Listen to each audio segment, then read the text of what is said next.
At a Senate confirmation hearing on October 29th, Julie Callahan, nominated to be Chief Agricultural Negotiator at the Office of the U.S. Trade Representative, faced tough questioning from senators on both sides of the aisle over key issues surrounding tariffs and global trade. Watch the top moments from the hearing right here. Do you agree that bailing out Argentina while our own farmers are struggling is a betrayal of the American soybean farmer?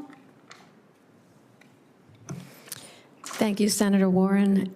In our negotiations for agreements on reciprocal trade, soy is a top commodity that we are negotiating around the world to ensure that countries around the world have access to high-quality U.S. soybeans. So, I appreciate that. I don't mean to interrupt, but we're going to be limited on our time here. It's an easy question. I'm asking you if you agree with American soybean farmers themselves, whose interests you are supposed to represent in this job, and they are ringing the alarm about their own economic livelihoods. Surging farm bankruptcies, soybean farmers losing access to key markets when we prop up these competitors. So I just don't understand. If you can't acknowledge that there is a problem here, how do you represent American soybean farmers?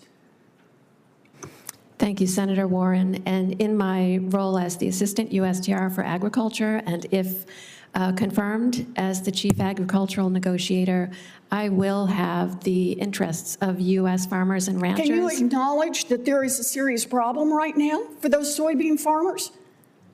Our current negotiations are making good on the promise to U.S. farmers and ranchers to reset our trade relationships. So I'm sorry, you can't even acknowledge that our American soybean farmers are having trouble right now? Is that what you're telling me? Oh, you're just going to sit there and say, nope, we're working. China's weaponization of agriculture has absolutely harmed U.S. soybean farmers, and so farmers are in trouble because China quit buying from them. Because who is China buying from right now? What's that country? China is purchasing from every country except the United States from right now? What's the name soybeans. of that country? China Dr. purchases Callahan, many what is the name of the country China is buying soybeans from right now? China is purchasing Latin American soybeans. As of this morning, what is they the are name of the purchasing U.S. particular soybeans country as well. They are buying soybeans from? If you can't answer that question, I don't see how you can represent American soybean farmers. The president told cattle ranchers that beef prices were too high, and the market took that as a signal that more shocks were coming. And prices have dropped. Speculation has spiked. And now producers are the ones paying the price for those tweets. Dr. Callahan, what's the value in doing any of this if we're not going to reduce beef prices in America? You're an expert. Please let us know. Thank you, Senator Bennet, for raising this issue. And I will say that the negotiations with Argentina are underway. And if confirmed, my intention is to signal to U.S. farmers and ranchers that my single-minded effort across our negotiations is to open market access to benefit U.S. farmers and ranchers. With Argentina, they do impose non-tariff barriers that prevent U.S. beef from entering their market. They also have tariffs. My intention in the negotiation with Argentina is this will not be a one-way conversation about beef. We would like to see beef access into Argentina as well. Are we making any progress in reopening the China market, the second largest beef export market in the world, or finding additional markets for U.S. beef? Thank you, Senator Daines, for raising this very important issue and understand the imperative to continue to open and expand markets for U.S. beef. If confirmed, I am committed to reopening China's market to U.S. beef. China's behavior can be explained only with one word, and that's retaliation. And we have a lot of work to do at USTR to reverse the trend that has been in place for several years, as you're exactly right, that in the early days, once the Phase 1 agreement was signed, I and the interagency worked diligently to ensure that China met its commitments, both the regulatory commitments and also pushing for those purchase commitments that were in the Phase 1 agreement.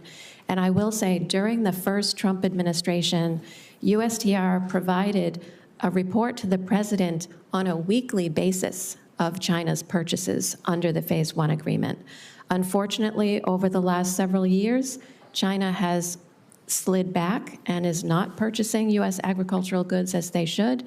But if confirmed, I am committed to reversing that trend and rebuilding access to the Chinese market. Dr. Callahan, thank you. And I remember distinctly, then Senator David Perdue and I went to Beijing and were helping President Trump and the administration finalize that Phase 1 trade deal.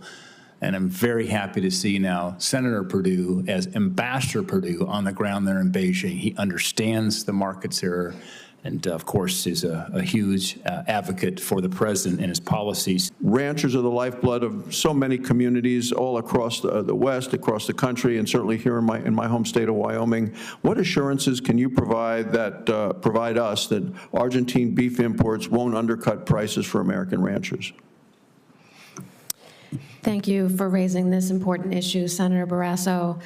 I can affirm that our efforts in all of our negotiations for across the globe, the agreements on reciprocal trade, are intended to reverse the U.S. agricultural trade deficit. You know, we went from a $6 billion agricultural trade surplus 4 years ago to a $34 billion agricultural trade deficit last year.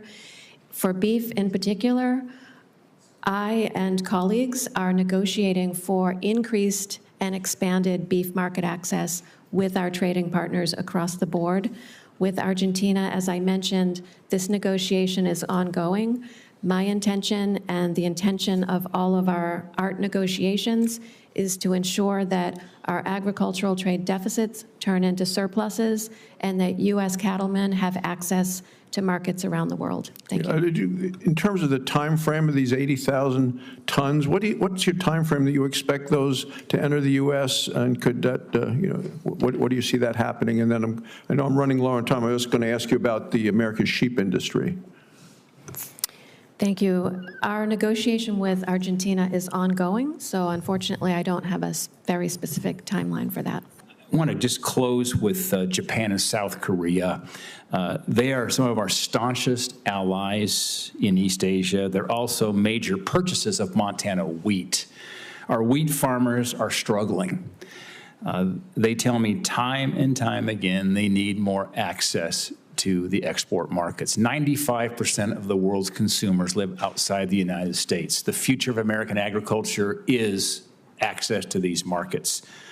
Dr. Callahan, has the U.S. wheat benefited in the recent framework agreement with Japan, and can we expect more positive results with South Korea? Thank you, Senator Daines.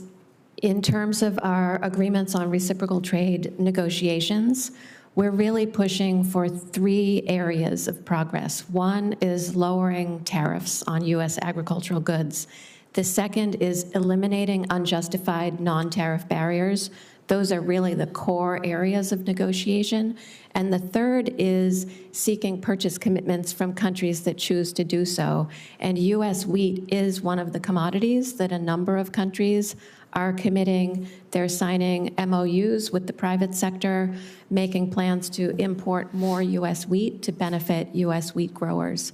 In terms of Japan and Korea in particular, we will be pressing them to ensure that there are no non-tariff barriers that are unjustifiably holding back purchases of U.S. wheat, and to promote further market access for those 2 countries as well. Thank you. Dr. Callahan, thank you. Thank you. Senator Bennet. Thank you very much, Chairman, for Obviously, there's a lot going on today in Asia, and it appears, though, that there was no progress on getting new market access for tree fruit, apples, cherries, and no movement in getting U.S. fresh potatoes into Japan. I think President Trump finalized a framework deal, but I think some good news maybe on shipbuilding, but no word on market access for those products. So what can we do to eliminate these tariffs, and what do you know about this particular leaving out of this important product? Thank you, Senator Cantwell. The issue of potato access into Japan is one that I'm very personally familiar with, and it's an issue that I am committed to resolving with Japan. Japan's unjustified non-tariff barriers that are preventing fresh potatoes to enter their market need to be removed. And I'm also talking about apples and cherries, so.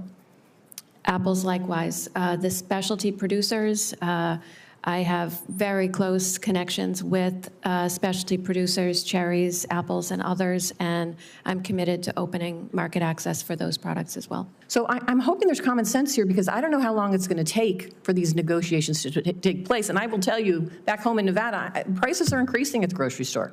They're not decreasing.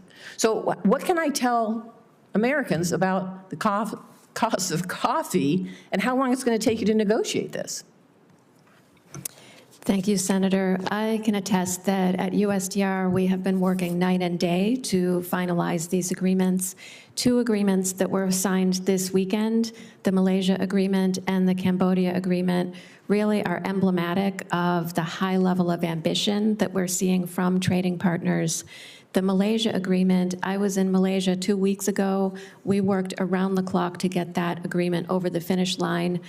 These agreements are being finalized and signed on really an unprecedented timeline. You're absolutely right on the length of time for the USMCA versus the two agreements that were signed this weekend took a matter of months, and we have literally dozens of additional countries. Let me just. The challenge is that, the president has sold, has agreements with 7 of the 10 major trade partners that we have. He's putting the I's and dotting the I's, crossing the T's. I hope on a couple of those this weekend as well coming forward.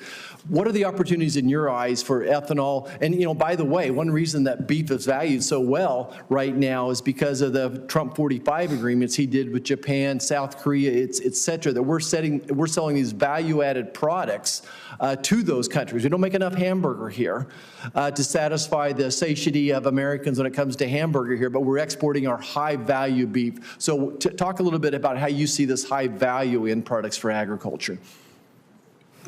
Thank you, Senator. We really have an unprecedented opportunity to use the leverage of the reciprocal tariffs to open markets around the world, including, most importantly, developing countries, emerging markets where there's increasing opportunities to increase our market share around the world. So there are a number of trading partners that are longstanding, very important, mature markets. We want to make sure we're maintaining those markets, decreasing non-tariff barriers where we can, but also, importantly, opening up new markets. And that's our efforts right now are focused on opening up those new markets. Can you speak more specifically to these value-added products, though, as opposed to just selling more corn? What are the opportunities there, the value add?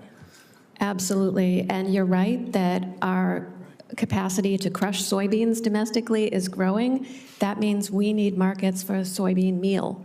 And so we are looking at and receiving input from stakeholders on where are those shifts and what new tariff lines do we need to open. So you're absolutely right that it's not the traditional discrete commodities that we need to think about, but those value-added products, you're absolutely right. We need to open those markets as well. What are you doing about the tariffs that are jacking up input costs? And I'd like to hear what you are doing now, because I've heard a lot about things that might go on and the like. But the reality is we've had months and months of this, and we continue to get clobbered with these kind of costs. So what are you doing in terms of input costs and tariffs? Thank you, Senator Wyden.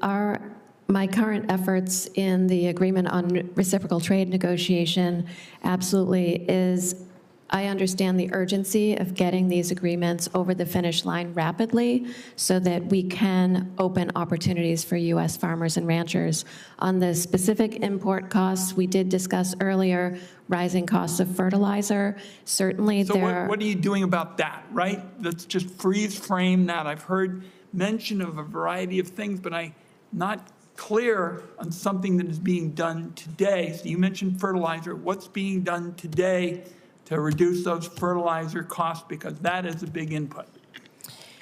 Within USTR, the fertilizer lines are covered by our industrial goods But office. what are and you doing? You're here today, you were in my office, people in the Northwest know you. What are you doing today to lower input costs as it relates to fertilizer? I have a very close relationship with the Assistant USTR for Industrial Goods, and we are both cognizant on the urgency to ensure that I'm going to input hold costs the are. record open, but what you're saying is you have a friendship with somebody else. That's not being responsive to the question. For more congressional news, stay tuned to Congress Clips, and thanks for watching.